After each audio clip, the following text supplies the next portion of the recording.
এইখন আমাৰ ছেকেণ্ড বৈঠক। ইয়াৰ আগতে আমি বিশ্বনাথ চাৰ্কল আৰু হেমন্ত চাৰ্কলৰ লগত আমি সাংবাদিক সংঘৰ কৰ্মকৰ্তাসকলক বৈঠক কৰিলোঁ। আগন্তুক নিৰ্বাচনৰ বাবে তেওঁলোকে আশীৰ্বাদ কৰিছে।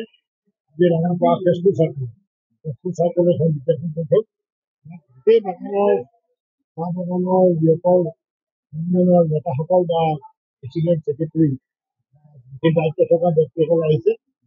সকলোৱে আমাক সমৰ্থন জনাব, আশীৰ্বাদ জনাইছে। ইয়াৰ পিছত আমি ঢেকীয়াজুলিত দ্বিতীয় বৈঠকৰ ভোটৰ দিম। আৰু আমাৰ লগত আজি সাংবাদিক সংঘৰ কেন্দ্ৰীয় সমিতিৰ সমাজ সম্পাদক ভূপেশ বৰাডাঙৰীয়া আছে।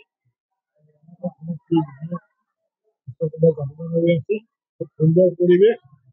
নৰেন্দ্ৰ মোদী ডাঙৰীয়াক দ্বিতীয়বাৰৰ বাবে ভাৰতৰ প্ৰধানমন্ত্ৰী গৌৰৱ গগৈ কৈছে বি গ্ৰেডসকলে বি গ্ৰেড কংগ্ৰেছে বিজেপি চলাই।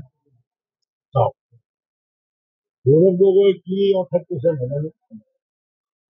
আমাৰ ইয়াত নতুন পুৰণি কোনো কথা নাই। খেলুৱৈসকলে সময় থাকোঁতে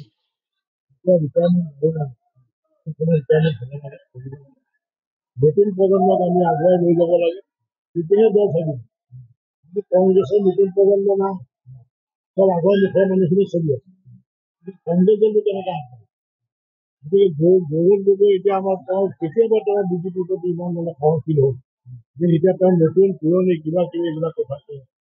এতিয়া মই নিৰ্বাচনত জানো, মই 4বাৰ বিধায়ক, ৰাজ্যিক সভাপতি, মন্ত্ৰী হৈছিল। এতিয়া মোক সংসদত টিকেট দিম। ইয়াৰ পিছত মই কিবা বিচাৰিম।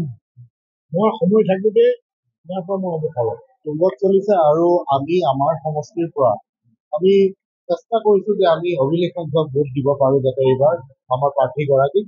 আৰু আজি এটা ভাল পৰিৱেশ ইয়াতে দেখা পোৱা গ'ল যে অসম চাহ মজদুৰ সংঘৰ সাধাৰণ সম্পাদক তেখেতে আহি তেখেতৰ যি ইয়াত শাখা সমিতি আছে, প্ৰাথমিক গোটসমূহ আছে, সকলোৰে সভাপতি সম্পাদকসকল ইয়ালৈ আহিছে আৰু স্বতঃস্ফূৰ্তভাৱে তেখেতসকলে ইয়াতে কৈছে, প্ৰতিশ্ৰুতিও দিছে যে তেখেতসকলে মুকলিকে ভাৰতীয় জনতা পাৰ্টীক সমৰ্থন কৰি বিপুল ভোটত প্ৰাৰ্থীগৰাকীক জয়যুক্ত কৰিব। কাৰণ আমি দেখিছো যে বাগিচাৰ প্ৰকৃতাৰ্থত উন্নয়ন যদি কোনোবাই কৰিছে ভাৰতীয় জনতা পাৰ্টী চৰকাৰখন। আমি আজাদী কা অমৃতকালৰ কথা কৈছো, কিন্তু আজি চাহ বাগিচাত প্ৰকৃত অমৃতকাল আমি দেখিবলৈ পাইছো। আজি ৰাস্তা পদূলিৰ পৰা শিক্ষাৰ ব্যৱস্থাটোৰ পৰা অৰ্থনৈতিক ব্যৱস্থাৰ পৰা আমি সকলো ক্ষেত্ৰতে দেখিছো।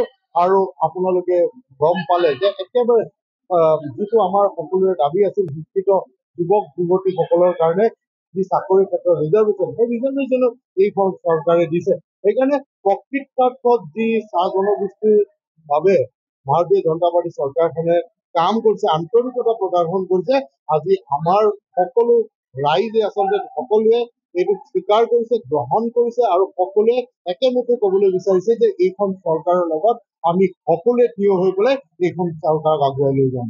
খুব ভাল লাগিছে, খুব ধুনীয়া পৰিৱেশ। আৰু মই ভাবো যে ইয়াত কোনো ধৰণৰ প্ৰতিদ্বন্দ্বিতা নাই বুলি ক'লে ভুল কোৱা নহ'ব। কাৰণ প্ৰতিটো সমষ্টিতে বিপুল ভোটত প্ৰাৰ্থী জিকিব।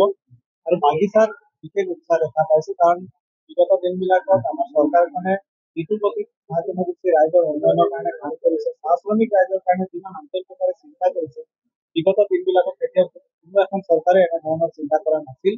মই ভাবো যে পূৰ্বতে যিসকল মুখ্যমন্ত্ৰী অসমত আছিল